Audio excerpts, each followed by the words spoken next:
No matter how well organized and committed you are, chances are that you found yourself frittering away hours on trivial pursuits, such as watching TV, updating your Facebook status, or shopping online, when you should have been spending the time on academic-related projects. Welcome to the world of procrastination. But what exactly is procrastination? Procrastination is the act of delaying or postponing something. It tends to be habitual. This means it's a behavior that is repeated regularly. It's usually intentional, meaning that you choose to do it. You may find yourself performing small or trivial activities instead. It's said to be irrational in that it doesn't make sense to do something you know is going to have potentially negative consequences. Procrastination has been described as the absence of progress.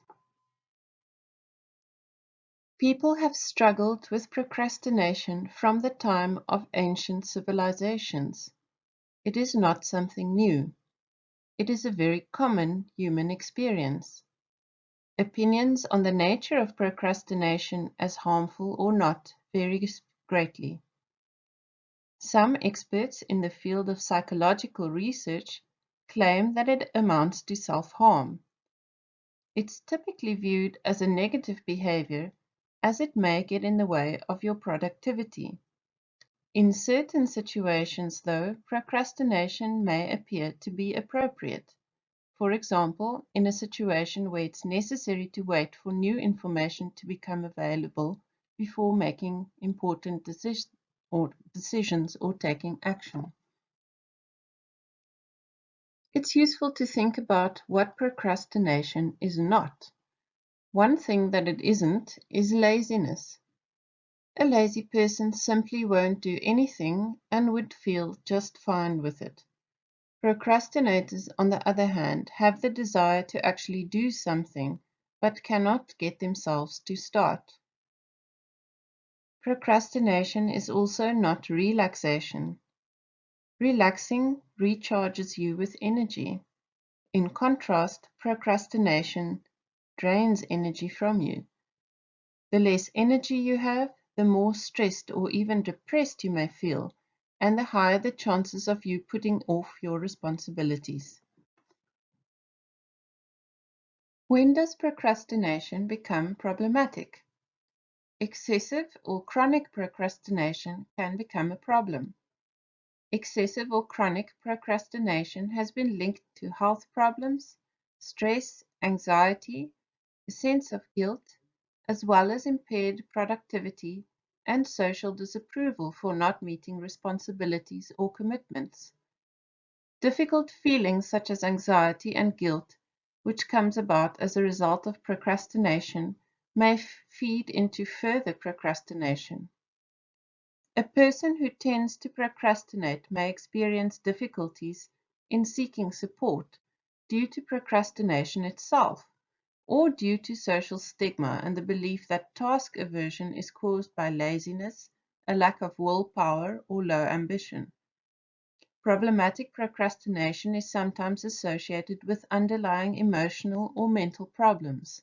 This is, however, not always the case.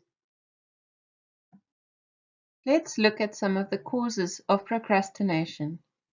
Procrastination is a phenomenon that is likely to be multiply determined.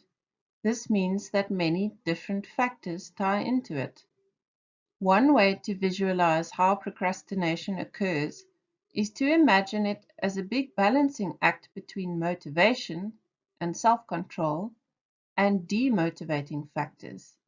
When we speak about motivation, we're speaking about reasons that drive our behavior. When we speak about self-control, we mean the ability to regulate ourselves and choose behavior in the face of temptations. So, if motivation and self-control outweigh the effect of demotivating factors, we get things done in a timely manner. If demotivating factors outweigh motivation and self-control, we resort to procrastination. Perhaps it makes the most sense to look at recent research findings in trying to understand procrastination a bit better. There is no single type of procrastinator, but these general impressions have emerged over years of research. Situational procrastinators. Here, procrastination is linked to characteristics of the task at hand. The more unattractive or unappealing the task, the more likely you may want to avoid it, and therefore the more likely you will resort to procrastination. For example, if you have to make a phone call and speak to someone you dislike, you may end up procrastinating. Also, if the rewards linked to a task are perceived as distant or only to be enjoyed in the future instead of immediately upon completion of the task, the reward may appear less desirable and therefore less motivating. Immediate rewards appear more attractive and are therefore more motivating. Chronic procrastinators are those who have perpetual or long-standing problems with finishing tasks and may show some of the following personality features or emotional experiences. The overestimation of future abilities. Many of us comfort ourselves in the present with the false belief that we'll be more emotionally or otherwise equipped to handle a task in the future. We may also be overly optimistic about the amount of time we have left to complete a task. We may tell ourselves things such as, I still have plenty of time, or it's easy, it's a piece of cake, while the reality might be much different. Indecision. Some of us are more indecisive than others. For the more indecisive people, having more options can make choosing seem a lot harder. The more similar the options are to each other, the harder it may become to choose. Also, the more weighty or important the choice seems, the more difficult it may be to make a decision. This may result in procrastination. Anxiety. Anxiety is a very uncomfortable feeling, similar to fear.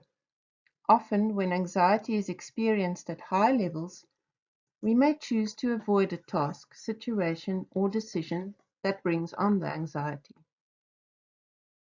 Other features found amongst people who procrastinate chronically includes perfectionism. Perfectionism involves being unable to tolerate flaws and mistakes in oneself and what you do. In the context of perfectionism, procrastination can be regarded as an attempt to delay or avoid the discomfort associated with making a mistake, or even the avoidance of the dread felt before potentially making a mistake. When a perfectionistic person makes a mistake, it's often understood by the person as meaning that they are a failure. Low self-esteem and low self-confidence are associated with an increased fear of failure. The experience of failure is uncomfortable for most of us. It makes us feel bad about ourselves and our abilities. Also, the fear of negative evaluation by others or the fear of judgment may link with procrastination. We wish to be seen by others in a positive light. We may procrastinate in order to avoid being seen making a mistake. Other factors that may feature include self-defeating behavior or self-sabotage. Procrastination is by nature self-defeating. However, some people show a broader tendency of self-defeating behavior in their lives across many domains. These are often evidenced in poor life choices. Locus of control. People sometimes procrastinate because they feel incapable of controlling the outcomes of events in their lives. Individuals who are internally oriented believe they have a high degree of control over the events in their life. This is called an internal locus of control. Individuals who are externally oriented believe they have a low degree of control over their life and think that factors outside of themselves, such as other people or their environment, may influence them more strongly. We call this an external locus of control. Individuals who are externally oriented tend to procrastinate more, perform worse on tasks, and experience more anxiety. Mental illnesses such as ADHD or depression. ADHD makes it difficult to concentrate on a single task for a long time, especially once it gets boring. A person with ADHD may constantly jump from one task to another without finishing anything. Depression may also lead to issues such as fatigue, difficulty in concentrating, and a reduced interest in activities. This in turn can lead to people procrastinating. Someone who is depressed may repeatedly postpone cleaning their room or going out to get groceries because they simply don't have enough mental energy. Level of motivation. Different people have different levels of general achievement motivation. This means that some people are generally more driven and motivated than others to pursue their goals in life. Accordingly, those who have lower levels of achievement motivation are more likely to procrastinate on various tasks. We can imagine that a perfect storm of procrastination occurs when an unpleasant task meets a person with the personality or emotional factors outlined before. Some researchers are beginning to understand procrastination as a difficulty with self-regulation. But what do we mean by self-regulation? Self-regulation involves controlling one's behavior, emotions, and thoughts in pursuit of longer-term goals. It includes emotion regulation, which is the ability to manage difficult emotions and impulses. Examples of self-regulation includes calming yourself down after something exciting or upsetting happens, the ability to focus on a task, the ability to refocus one's attention on a new task, the ability to control impulses, and learning behavior that helps you to get along with other people. So, is it possible that procrastination isn't a unique character flaw or a mysterious curse on your ability to manage time, but rather a way of coping with challenging emotions and negative moods induced by certain tasks? These feelings that induce procrastination may be as broad as boredom, anxiety, insecurity, frustration, resentment, self-doubt, etc. It might be useful to use a small example of procrastination in action, or would that be inaction? Imagine you have a looming deadline on an important assignment. Finally, you get yourself to sit down and open your laptop. You sit staring at a blank document. You might be thinking things such as, I'm not smart enough to write this, and even if I am, what will people think of it? Writing is so difficult. What if I do a bad job? What if I fail? You start feeling anxious. Your heart beats faster. You cannot sit still. Your attention jumps from one thing to another. You put the document aside and start organizing your socks, which suddenly feels like a really good idea, and a sense of relief washes over you.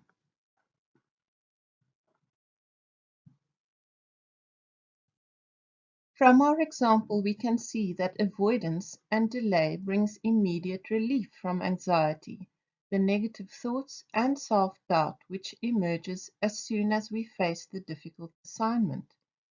Avoidance brings relief and feels preferable to the discomfort brought on by the assignment. But the momentary relief we feel when procrastinating is actually what encourages a vicious cycle of procrastination. If putting off the task immediately provides relief, we learn that we get rewarded for procrastinating.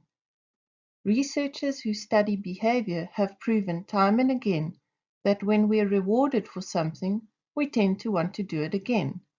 This is precisely why procrastination tends to easily become a chronic habit.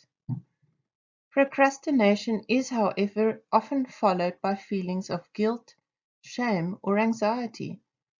If we are habitually focused on trying to get ourselves to feel good in the now, we never get the opportunity to learn how to correct our behavior. Following on from our example, our avoidance of the assignment makes the negative associations we have with it seem even bigger and less manageable. Our anxiety, sense of self-doubt, and negative thoughts will return whenever we return to the assignment, along with increased stress and anxiety, and feelings of low self-esteem and self-blame. This potentially reinforces the vicious cycle of procrastination negatively, where the task never gets done on time and we end up feeling bad about ourselves and our abilities. This further um, adds stress to our associations with the task, fueling more procrastination.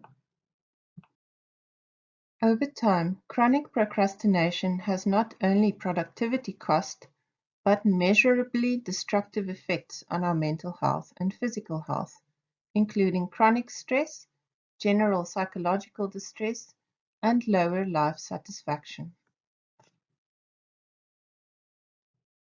Humankind, like all living organisms, have a hardwired tendency to prioritize short-term needs ahead of long-term ones. We were designed to be able to focus on survival, on providing for ourselves in the here and now, instead of envisioning far into the future. In terms of how our brains work, we tend to relate to ourself far into the future as a separate entity, as somewhat of a stranger to us.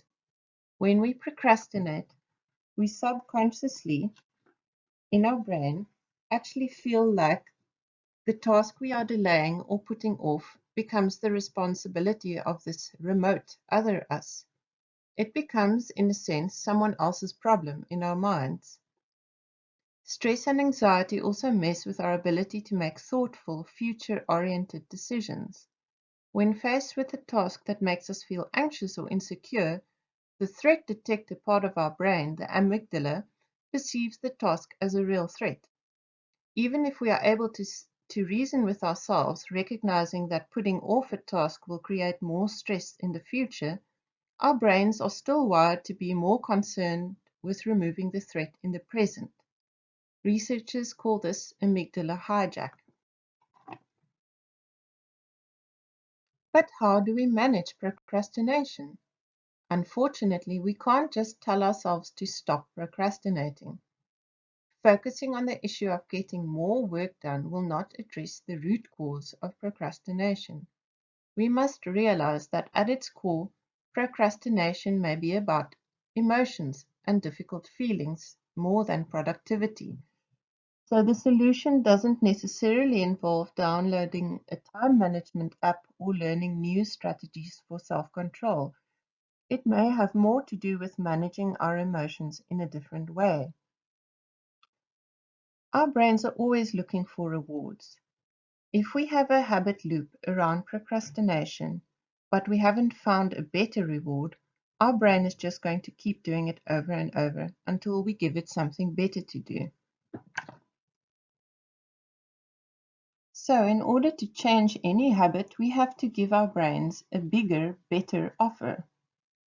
In the case of procrastination, we have to find a better reward than avoidance, one that can relieve our challenging feelings in the present moment without causing harm to our future selves.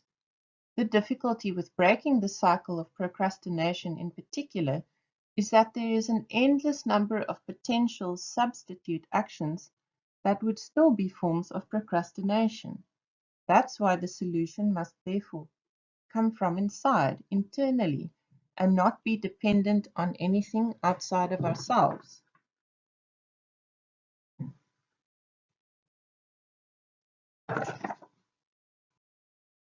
One option is to start forgiving ourselves in the moment that we procrastinate. In a study from 2010, it was found that students who were able to forgive themselves for procrastinating when studying for an exam ended up procrastinating way less when studying for their next exam. Self-forgiveness appeared to support their productivity by allowing students to move past their maladaptive behavior and focus on the upcoming exam without the burden of past mistakes.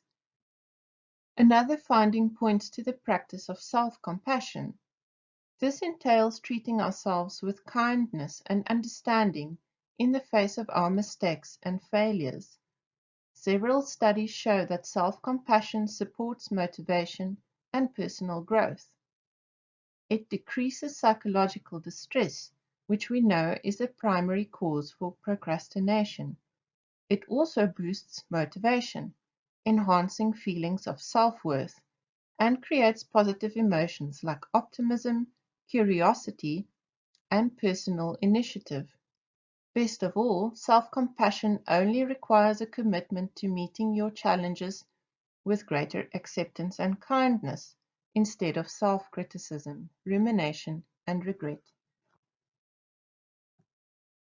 Another strategy involves reframing the task at hand by considering a positive aspect of it.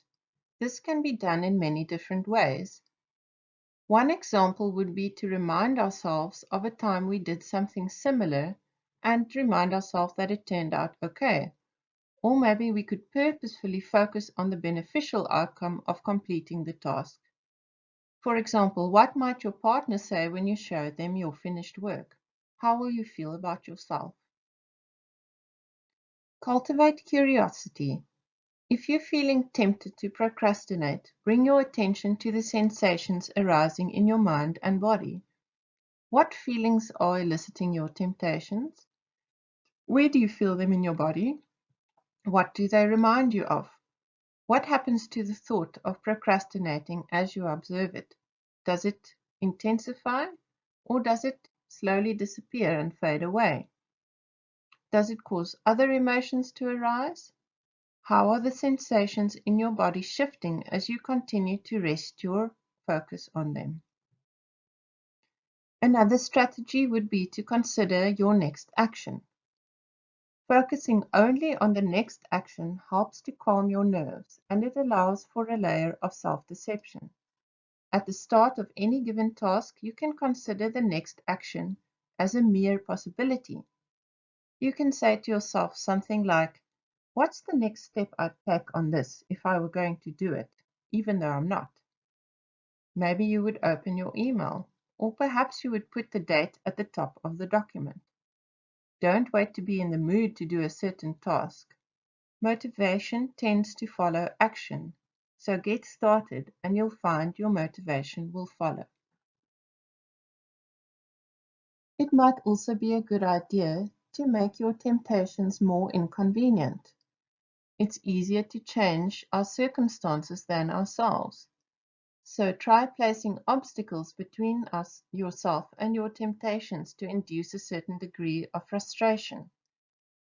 If you tend to regularly check social media, delete those apps from your phone or add a really complicated password with 12 digits. By doing this, you're adding friction to the procrastination cycle and making the reward value of your temptation less immediate. Also, try to make the things that you want to do and that you need to do as easy as possible. If you want to go to the gym before work but you're not a morning person, you can even try sleeping in your exercising clothes. So the point really is to try to remove every roadblock on the way.